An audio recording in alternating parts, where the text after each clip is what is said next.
Welcome to Physics for You, the ideal physics study application by Akshay sir.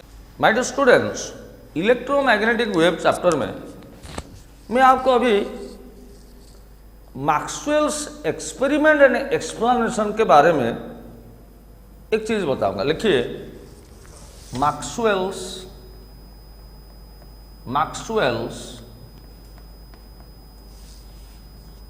Experiment and explanation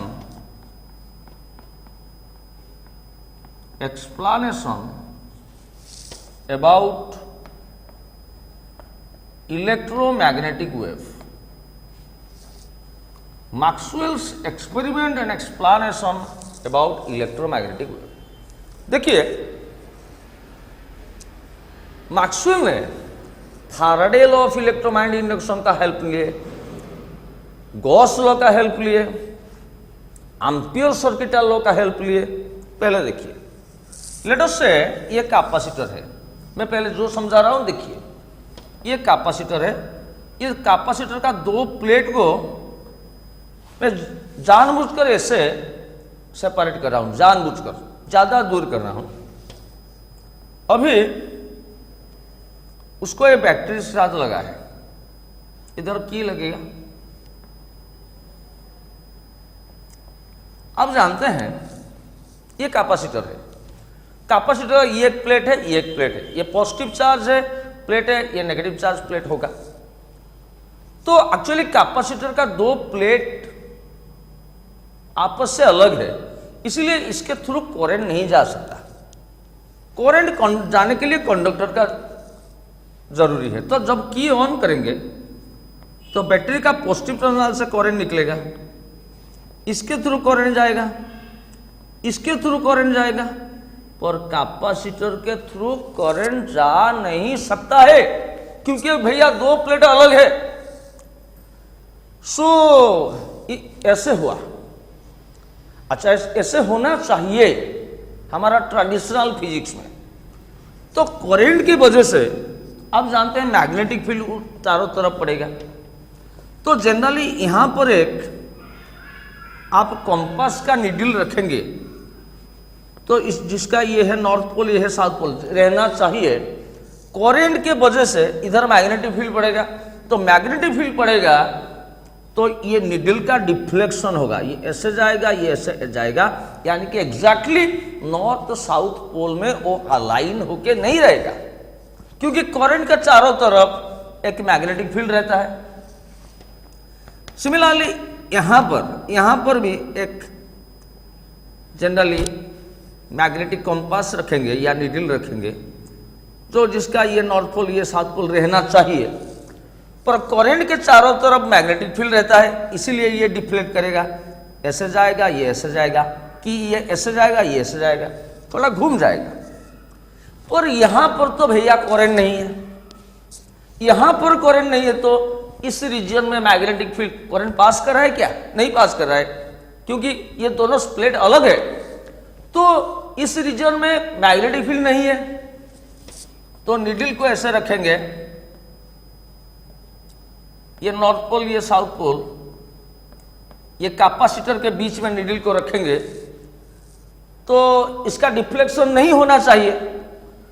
पर Maxwell ने देखे कि यहां पर भी डिफ्लेक्शन नीडल का हो रहा है, डिफ्लेक्शन हो रहा है कैपेसिटर के अंदर, नीडल का डिफ्लेक्शन हो रहा है। इसका मतलब क्या है? इसके कैपेसिटर के बीच में भी मैग्नेटिक फील्ड रहता है, पर मैग्नेटिक फील्ड का रीजन क्या है? मैग्नेटिक फील्ड प्रोड्यूस होने का रीजन है करंट। करंट के वजह से ही मैग्नेटिक फील्ड पड़ता है। यहां पर यदि नीडल का डिफ्लेक्शन हो रहा है, तो यहां पर भी एक करंट ट्रैवल कर रहा है, पर ये करंट तो जनरल, ये करंट इसको कंडक्शन करंट बोलते हैं, जो कि कंडक्टर के थ्रू पास कर रहा है। ये कुछ अलग करंट होना चाहिए। जनरली दो प्लेट अलग है, इसके थ्रू करंट नहीं जा सकता, तो करंट के वजह से करंट नहीं जा रहा है, इसलिए मैग्नेटिक फील्ड नहीं पड़ता, तो डिफ्लेक्शन नहीं होना चाहिए। पर डिफ्लेक्शन हो रहा है, इसका मतलब क्या है? कैपेसिटर का दो प्लेट के अंदर मैग्नेटिक फील्ड है। इसका मतलब क्या है? कैपेसिटर के अंदर भी करंट जाएगा। उस करंट को बोलेंगे डिस्प्लेसमेंट करंट, आईडी बोलेंगे। और जनरल करंट को आईसी बोलेंगे, यानी कि conduction current, conduction current, conduction current. Traditional current को जो कंडक्टर के थ्रू फ्लो करता है उस करंट को बोलते हैं कंडक्शन करंट। मैक्सवेल ने बताया कि भैया कैपेसिटर के थ्रू एक करंट सेटअप होता है, उसको बोलेंगे डिस्प्लेसमेंट करंट। ये था एक्सपेरिमेंट। ये फिगर बनाइए, ये फिगर बनाइए, पॉज करके वीडियो को फिगर बनाइए।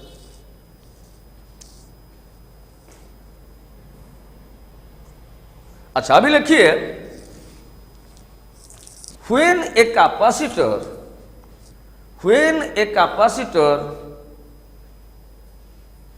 is connected to a battery, when a capacitor is connected to a battery through a key, KEY की ब्रैकेट के अंदर के, कैपिटल के, comma, and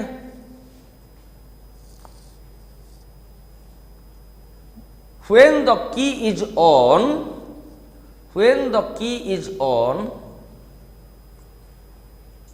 comma, current pass through the conductor,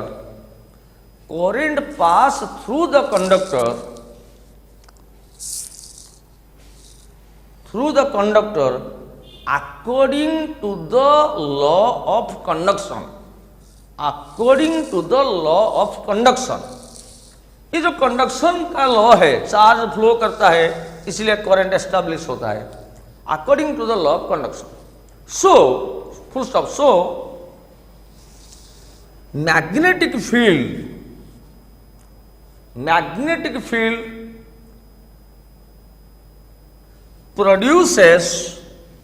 produces around the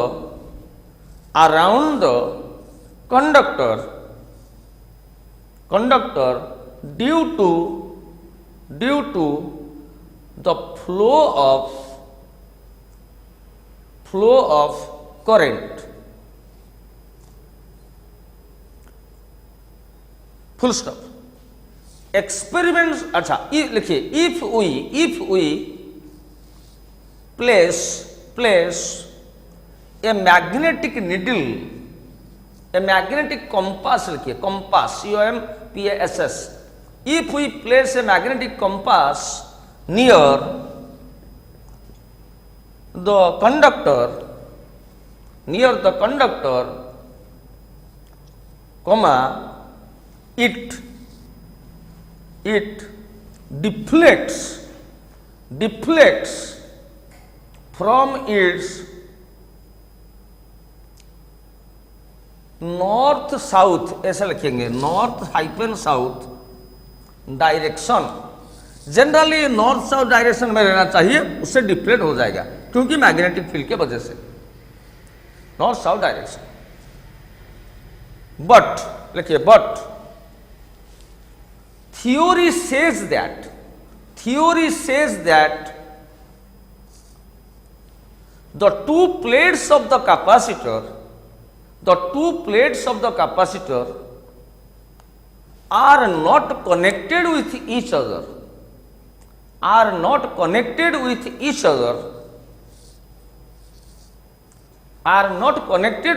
other, full stop। So current cannot flow through the capacitor, ये theory बोलता था। ये दोनों प्लेट अलग अलग है तो करंट इसके थ्रू जा नहीं सकता, पर करंट अभी जाता है। क्यों ना, इस यहां पर एक मैग्नेटिक कंपास रखेंगे तो उसका भी डिफ्लेक्शन हो जा रहा है। इस करंट नहीं जा रहा है, ऑर्डिनरी करंट नहीं, थ्योरी बता रहा है नहीं जा सकता था, इसलिए करंट के वजह से मैग्नेटिक करंट नहीं है, इसलिए मैग्नेटिक फील्ड नहीं पड़ सकता है। पर एक्सपेरिमेंट बता रहा है इधर मैग्नेटिक कंपास रखेंगे तो भी वो डिफ्लेक्ट कर जा रहा है, full stop. But when we place a magnetic compass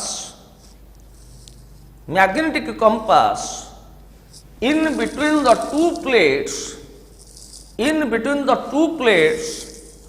of the capacitor,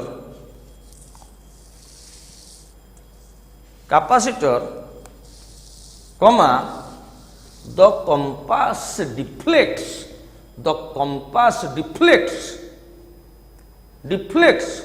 from its north south direction, full stop। this means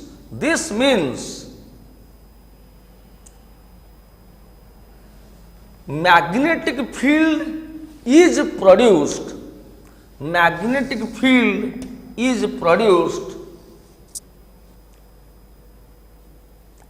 between the two plates of the capacitor,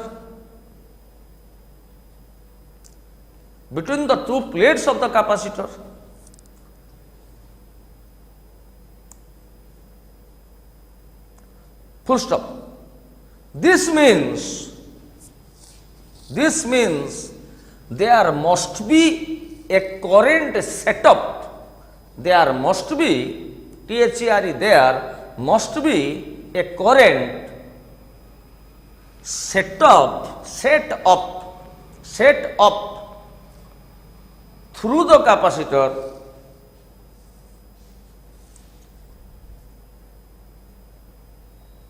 full stop। this current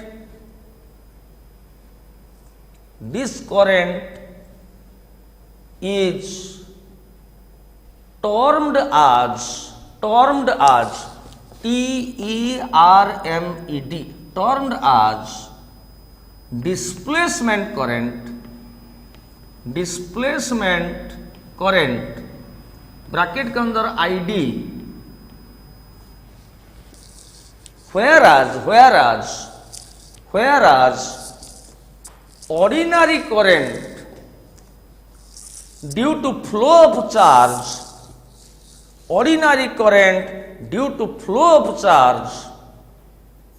is called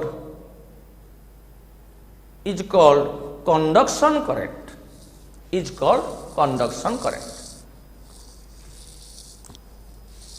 okay. Conduction current bracket के अंदर आई subscript सी। अच्छा, अभी मैं आपको displacement current के बारे में और थोड़ा डिटेल में आपको समझाऊंगा। देखिए,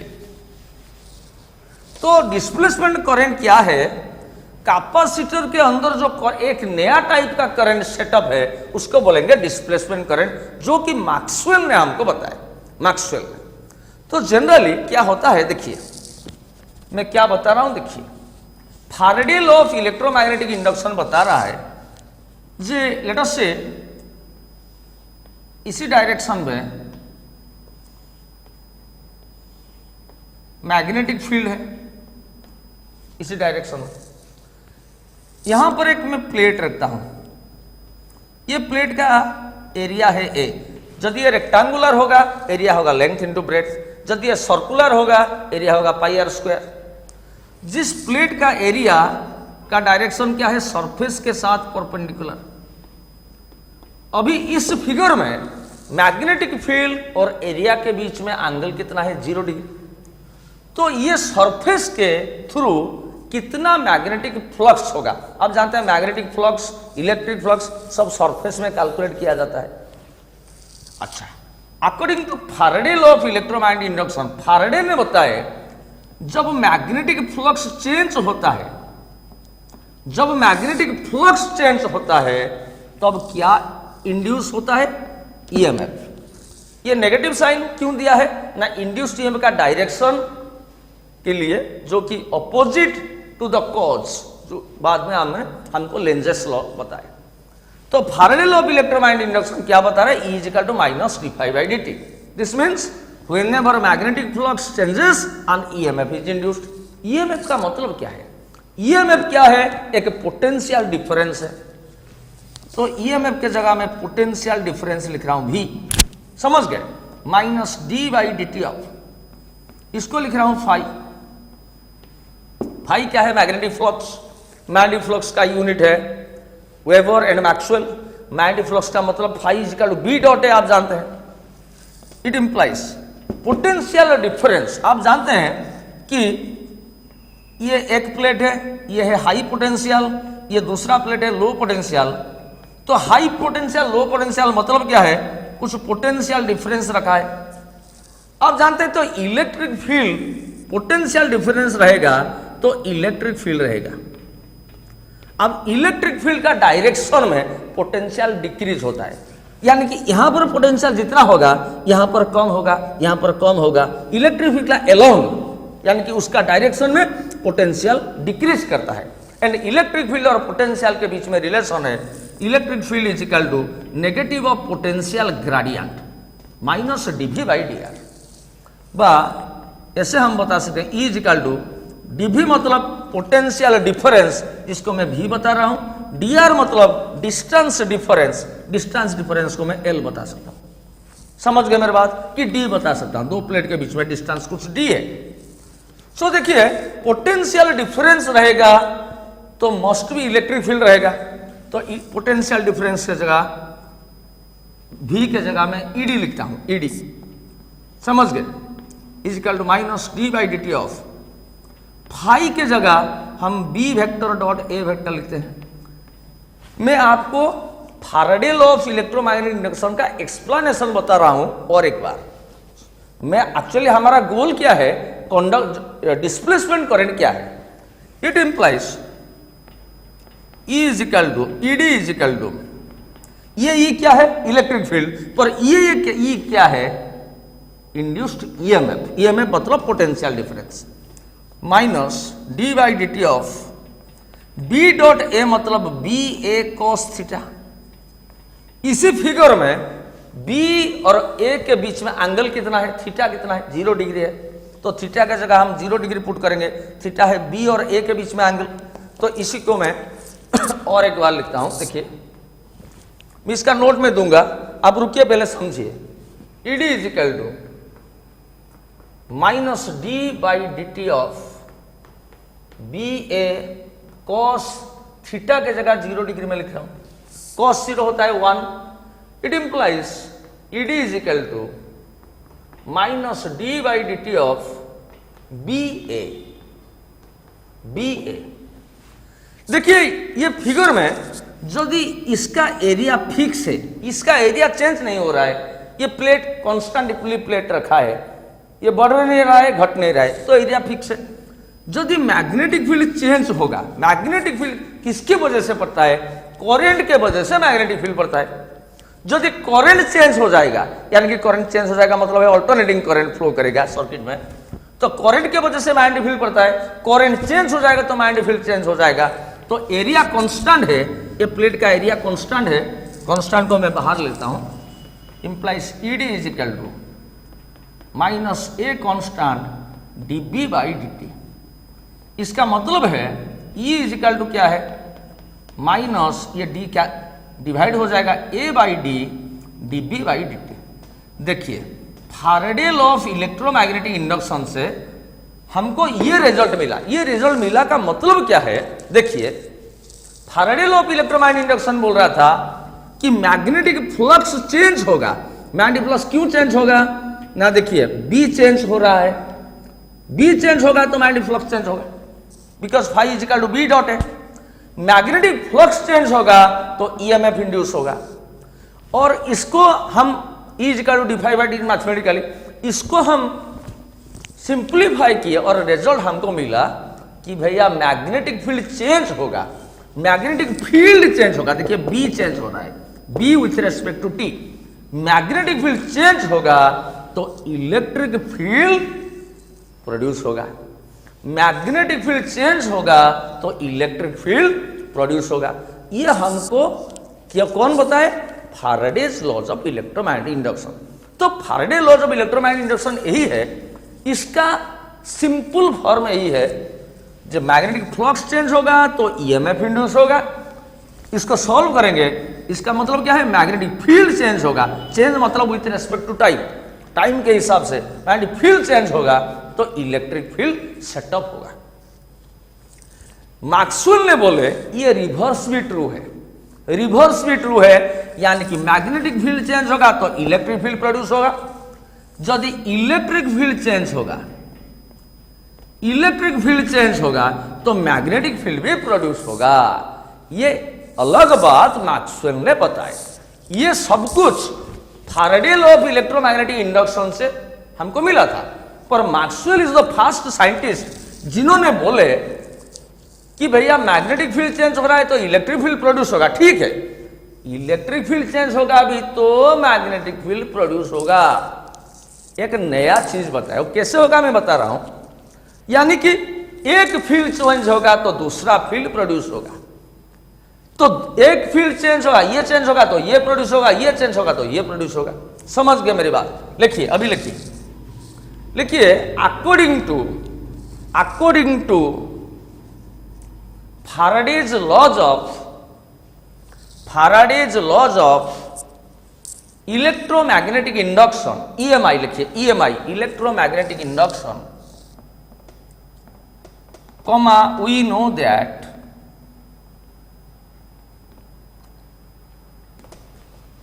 ये लिखिए E is equal to minus d phi by dt implies EMF मतलब potential difference V is equal to minus D by D T of phi,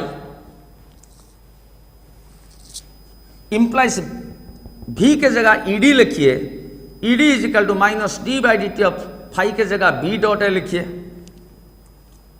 इसका साइड में लिखिए सिंस ऐसा ये लिखिए, इसको दिखाइए भैया। E is equal to minus d v by d r, electric field is negative of potential gradient, it implies E is equal to V by d. ये फिगर साइड में कर दीजिए, पोटेंशियल डिफरेंस V, डिस्टेंस है D, distance दीजिए दो plate के अंदर D। ये हाई पोटेंशियल लिखिए HP, ये लो पोटेंशियल लिखिए, और पोटेंशियल डिफरेंस है V, और इलेक्ट्रिक फील्ड का डायरेक्शन में पोटेंशियल डिक्रीज करता है, यहां से यहां इलेक्ट्रिक फील्ड सेटअप होगा। ठीक है, इट इंप्लाइज, इधर लिखिए V is equal to ED, ये भी आप जान चुके हैं। ठीक है, अभी ये लिखिए V is equal to ED, अभी ओरिजिनल पेज को आइए, is equal to minus D by D T of phi के जगह B डॉट ए लिखिए।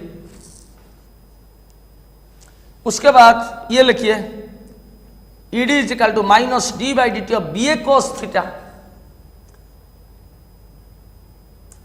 साइड में ये फिगर बनाइए, साइड में ये फिगर बनाइए, मैग्नेटिक फील्ड करिए, उसके अंदर एक प्लेट रखिए, उसका एरिया ए है। जो मैग्नेटिक फील्ड चेंज हो रहा है ऐसे चेंज सिंबल दीजिए, एरिया का डायरेक्शन दीजिए। इस फिगर में B और A के बीच में एंगल कितना है? 0 डिग्री। उसके बाद ये लिखिए, इंप्लाइज नीचे ये लिखिए ED is equal to minus D by D T of B dot A के जगह BA cos थीटा के जगह 0 डिग्री लिख रहा हूं। B और A के बीच में एंगल cos 0 1 है, implies ED is equal to minus D by D T of BA लिखिए, cos 0 1 है, implies ED is equal to, इधर एरिया कांस्टेंट माइनस A बाहर चला गया, dB बाई dt लिखिए, implies E is equal to लिखिए minus A by D dB by dt।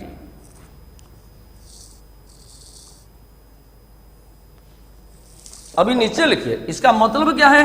ये Faraday law of electromagnetic induction से हम डिराइव किए। क्या है? मैग्नेटिक फील्ड चेंज होगा तो इलेक्ट्रिक फील्ड एस्टैब्लिश होगा या प्रोड्यूस होगा। लिखिए this means whenever magnetic field whenever magnetic field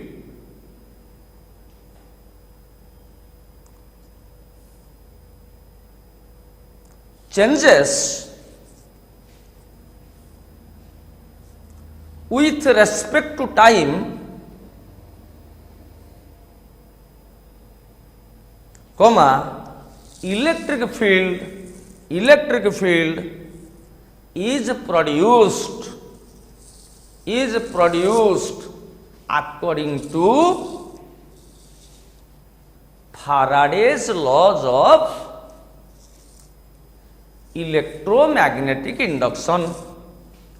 Faraday's laws of electromagnetic induction. और एक पारा करिए, पारा, न्यू पारा। मैक्सवेल लिखिए, Maxwell, MAXWELL, Maxwell said the reverse is also true. The reverse यानी कि उल्टा, is also true. Full stop. This means whenever electric field changes with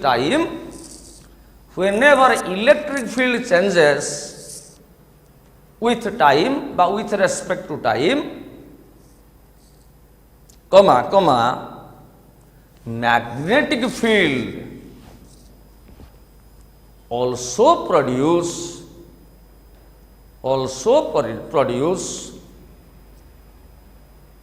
full stop.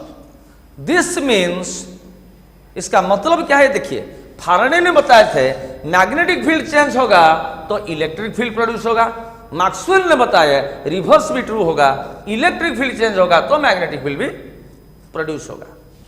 तो कैसा हुआ? दिस मीन्स लिखिए, this means changing of either of the field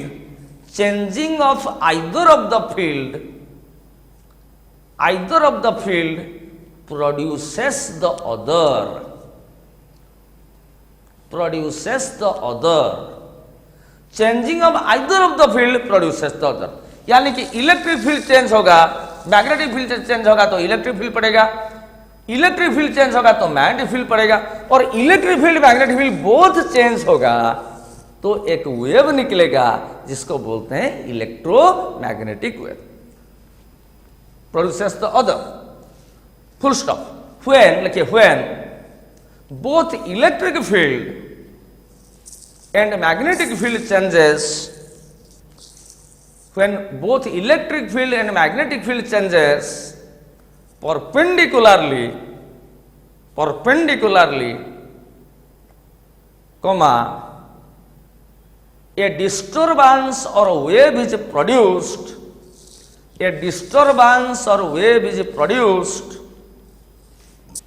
called electromagnetic wave. Electromagnetic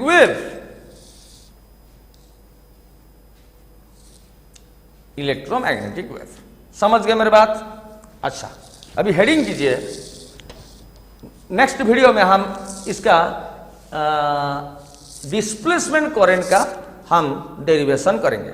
displacement current. Okay, thank you very much.